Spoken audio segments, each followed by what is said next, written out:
DPT yang kita pakai untuk pemilihan ini adalah 1.363 orang.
DPT yang kita pakai untuk pemilihan ini adalah 1.363 orang. Memang perkembangan pembangunan ini, saya masuk di sini tentu zaman mereka yang pertama itu adalah mulai dari kampung yang sangat tertinggal, sehingga naik menjadi kampung tertinggal. Kemudian setelah itu naik lagi menjadi kampung berkembang. Kampung berkembang ini saya masuk pada tahun 2017 dengan keadaan kampung berkembang. Kemudian tidak melewat kampung maju di tahun 2020 2021 karena pandemi tidak ada penilaian, sehingga pada tahun 2022 kita diangkat menjadi kampung mandiri bersama dengan 32 kampung yang ada di Kabupaten Kutai Barat. Dengan beradanya di kampung mandiri ini, maka tantangan kita lebih berat untuk ke depan. Yang disebut mandiri, di mana kita mulai mampu berdiri sendiri, tidak terlalu banyak bergantung ke pemerintah pusat dan daerah. Sebab di mana satu saat nanti kampung itu tidak diberikan oleh pemerintah pusat lagi dananya. Inilah tujuan kita di kampung mandiri. Lalu visi kita di sini adalah kampung mandiri dan sejahtera. Bagaimana menciptakan kampung mandiri dan sejahtera ini tentu sangat berat sekali kalau tidak melibatkan masyarakat. Dan dimohon nanti para warga masyarakat bisa ikut ambil bagian di dalam merencanakan pembangunan. Sampai saat ini saya tidak pernah minta membangun itu, membangun ini. Semuanya adalah permintaan masyarakat kepada lembaga BPK dan melewati masyarakat musrenbang kampung. Jadi petinggi tidak bisa menganggarkan sendiri-sendiri anggaran untuk itu ini tanpa melalui prosedur yang sudah diatur di dalam undang-undang. Oleh sebab itu, untuk mencapai kampung yang sejahtera dan mandiri ini, kita perlu modal. Modal pertama, kita harus punya sarana dan prasarana, infrastruktur yang memadai. Ada 30 dan 40 jalan yang di dalam kampung ini sudah disemenisasi. Ketika kami masuk di tahun berkembang, hanya 2 jalan yang semenisasi, yaitu Jalan Panas dan Jalan Belempung Mula yang disebut dengan Jalan Temenggung Angko atau Jalan Padat Karya, itu pun hanya setengah. Nah, dengan modal mulai dari Mahanyir sampai ke bawah sana yang sebelah kiri jalan ini sudah semenisasi semua, walaupun ini belum habis.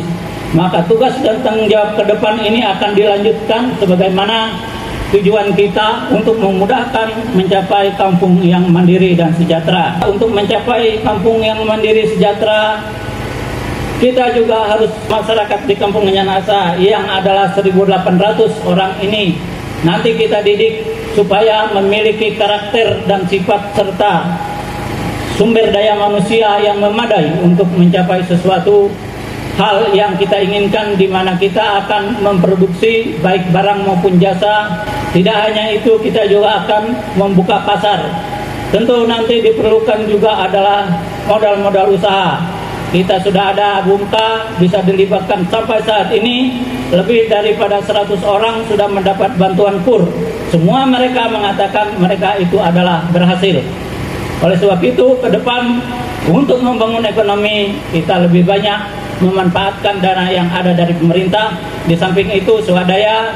Kemudian untuk dana yang bersifat kelompok atau keanggotaan, tentu seperti koperasi, seperti kelompok tani, ini adalah membantu mendapatkan bantuan dari pemerintah sehingga mudah untuk mencapai suatu produksi hingga meningkatkan penghasilan dan pendapatan masyarakat. Kemudian daripada itu juga di bidang kesehatan, mulai tahun ini pemerintah kampung menganggarkan untuk membeli obat dan membayar operasional dokter untuk setiap bulan datang untuk mengobatkan secara cuma-cuma.